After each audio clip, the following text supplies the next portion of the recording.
నమస్తే, welcome to Liya news. మన ముందున్నారు ప్రముఖ ఆర్థిక, రాజకీయ, సామాజిక విశ్లేషకులు రాజేష్ అప్పసాని గారు. ఆయనతో మాట్లాడదాం. నమస్కారం సార్. నమస్కారం సార్, జగన్మోహన్ రెడ్డి గారు అసెంబ్లీ జరుగుతున్న రోజులు నేను అసెంబ్లీకి వెళ్లకుండా బయట ప్రెస్ మీట్ పెట్టి ప్రజా సమస్యలపై మాట్లాడతానని చెప్పారు. సో అదే విధంగా ఆయన ప్రెస్ మీట్ పెట్టడం జరిగింది. అయితే ఆ ప్రెస్ మీట్ మొత్తంలో ఆయన ఒక మాట అన్నారండి.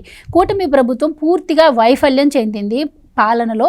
సో దాన్ని కప్పిపుచ్చుకునేందుకు పవన్ కళ్యాణ్ గారు లోకేష్ గారిని, చంద్రబాబు గారిని జాకీలు పెట్టి లేపుతున్నారని, అలాగే తండ్రి కొడుకులు ఇద్దరు కూడా ఒకరినొకరు జాకీలు పెట్టి లేపుకుంటున్నారని ఒక మాట అన్నారు. సో అలాంటి పరిస్థితులు ఉన్నాయంటారా? మీ ఉద్దేశం ఏంటి?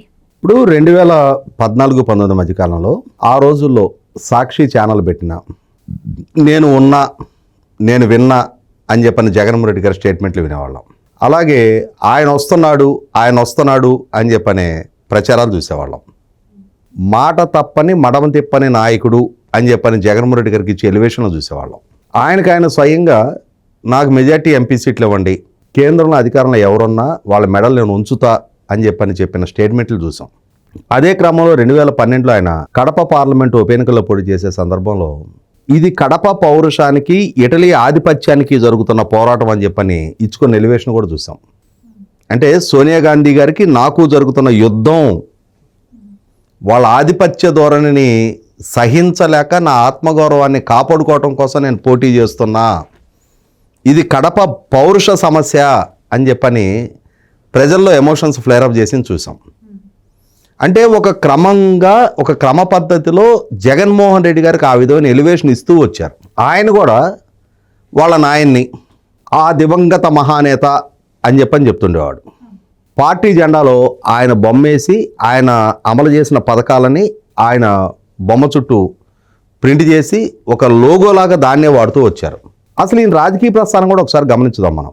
ఆ తండ్రి కొడుకుగానే ఈయనకి రాజకీయంగా అవకాశం దక్కింది తప్ప కాంగ్రెస్ పార్టీలో ఒక్క గంట కూడా ఈయన ఎప్పుడు పనిచేయలే. అంటే 2009 ఎన్నికల్లో ఈయన ఎంపీగా పోటీ చేయడానికి ముందు వాళ్ళ నాయన 1978 నుంచి కాంగ్రెస్ పార్టీలో పనిచేస్తున్నారు. ఆ పని చేస్తున్న తర్వాత 78 నుంచి కాంగ్రెస్ పార్టీలో పనిచేస్తే 78లో రెడ్డి కాంగ్రెస్లో గెలిచి కాంగ్రెస్ పార్టీలోకి ఫిరాయించిన, ఆనాటి నుంచి కాంగ్రెస్ పార్టీలో 2 సార్లు పిసిసి అధ్యక్షుడిగా, ఒకసారి సిఎల్పి లీడర్గా, మంత్రిగా, ఎంపీగా, ఎమ్మెల్యేగా సుదీర్ఘకాలం కొనసాగి 2004లో ముఖ్యమంత్రి అయ్యాడు.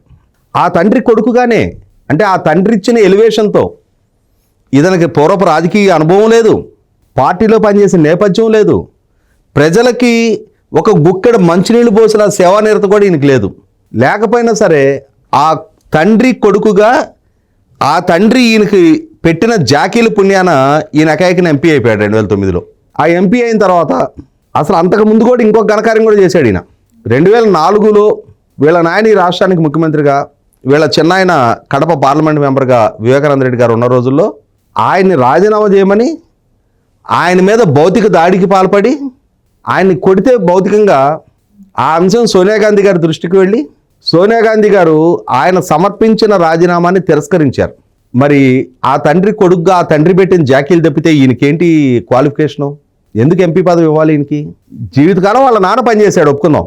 మరి అటువంటి జగన్మోహన్ రెడ్డి ఇవాళ చంద్రబాబుకి లోకేష్కి చంద్రబాబు జాకీలు పెట్టుకుంటున్నారు, వీళ్ళిద్దరికి పవన్ కళ్యాణ్ జాకీలు పెడుతున్నాడు అని చెప్పని మాట్లాడుతున్నాడు. అంటే ఇక్కడ గమనించుకోవాల్సింది, లోకేష్ రాజకీయ ప్రస్థానం కూడా ఒకసారి చూద్దాం. ఏ ఎన్నికల్లో అయితే జగన్మోహన్ రెడ్డి ఎంపీగా నెగ్గాడో అదే ఎన్నికల నాడు జగన్మోహన్ రెడ్డి కంటే 10 సంవత్సరాలు చిన్న లోకేష్ తను పార్టీ కార్యక్రమాల్లో పాల్గొన్నాడు. ఆ రోజున వాళ్ళ నాయన పార్టీ అధ్యక్షుడే. వాళ్ళ నాయన డిస్క్రిప్షన్ మేరకు ఒక ఎమ్మెల్యే టికెట్ కేటాయింపు చేసుకొని ఆయన ఎన్నికల్లో పోటీ చేయలే. 2009 నాడు పార్టీ మేనిఫెస్టో రూపకల్పన మీద బ్యాక్ ఎండ్ పార్టీ కార్యకలాపాల్లో పాల్గొంటూ ఉండేవాడు. 2014 తర్వాత పార్టీ ప్రధాన కార్యదర్శిగా బాధ్యతలు టేకప్ చేసి కార్యకర్తల సంక్షేమ నిధి అని చెప్పని ఏర్పాటు చేసి లక్షలాది మంది కార్యకర్తలకు తోడునేడుగా లోకేష్ నిలిచాడు. ఆ తర్వాత ఎమ్మెల్సీగా 2017లో మంత్రిగా బాధ్యతలు చేపట్టి మంత్రిగా 25,000 కిలోమీటర్ల సీసీ రోడ్డు ఫార్మేషన్ చేయించాడు. హెచ్సిఎల్ లాంటి సంస్థలను రాష్ట్రానికి రప్పించాడు. 670 స్క్రోచ్ అవార్డులు రాష్ట్రానికి తీసుకొచ్చాడు కేంద్ర ప్రభుత్వం నుంచి. అయినా సరే 2019 ఎన్నికల్లో తాను ప్రత్యక్ష ఎన్నికల్లో ఓటమి చెందిన తర్వాత అదే నియోజకవర్గంలో, ఏ నియోజకవర్గంలో అయితే 1985 తర్వాత తెలుగుదేశం పార్టీ ఒక్కసారి కూడా నెగ్గలేదో ఆ నియోజకవర్గాన్ని ఎంపిక చేసుకొని ఆ నియోజకవర్గంలో పోటీ చేసి ఆ నియోజకవర్గంలో ఓటమి చెందిన తర్వాత మళ్ళీ తిరిగి అదే నియోజకవర్గంలో 91.5 మెజార్టీతో లోకేష్ నెగ్గాడు. మరి తమరో 1978 నుంచి మీ నాయన, మీ చిన్నాయన, మీ అమ్మ వాళ్ళు మాత్రమే పోటీ చేసి నియోజకవర్గాన్ని ఎంపిక చేసుకొని అక్కడి నుంచి పోటీ చేస్తున్నావు నువ్వు. మరి సవాళ్ళని ధీటుగా స్వీకరించి సవాళ్ళకి ఎదురీది మరి విజయం దక్కించుకొని గతంలో మంత్రిగా తన ట్రాక్ రికార్డు ప్రూవ్ చేసుకొని ఇవాళ మంత్రిగా ఇవాళ రాష్ట్ర ప్రభుత్వంలో కీలక బాధ్యతలు నిర్వహిస్తా ఇవాళ లక్షలాది కోట్ల పారిశ్రామిక పెట్టుబడులు రాష్ట్రానికి రప్పిస్తా నైరాశ్యంలో మునిగిపోయిన యువతకి భరోసా నింపుతూ తాను చేసిన యువగడం పాదయాత్రలో ఇచ్చిన 20 లక్షల ఉద్యోగ కల్పన వాగ్దానాన్ని నెరవేర్చుకునే దిశగా ఇవాళ తాను కృషి చేస్తూ తన తండ్రికి చేదోడు వాదోడుగా నిలుస్తూ మంత్రివర్గ సహచరుడిగా చంద్రబాబు నాయుడు గారు నిర్దేశించిన ప్రతి లక్ష్యాన్ని ఖచ్చితంగా ఛేదిస్తూ ఆ లక్ష్యాన్ని సాధిస్తూ ఇవాళ లోకేష్ పురోగమిస్తూ ఉన్నాడు. ఇవాళ రాష్ట్రానికి లక్షలాది కోట్ల రూపాయల పారిశ్రామిక పెట్టుబడులు రప్పించడంలో తను ప్రయత్నం చేస్తూ ఉన్నాడు.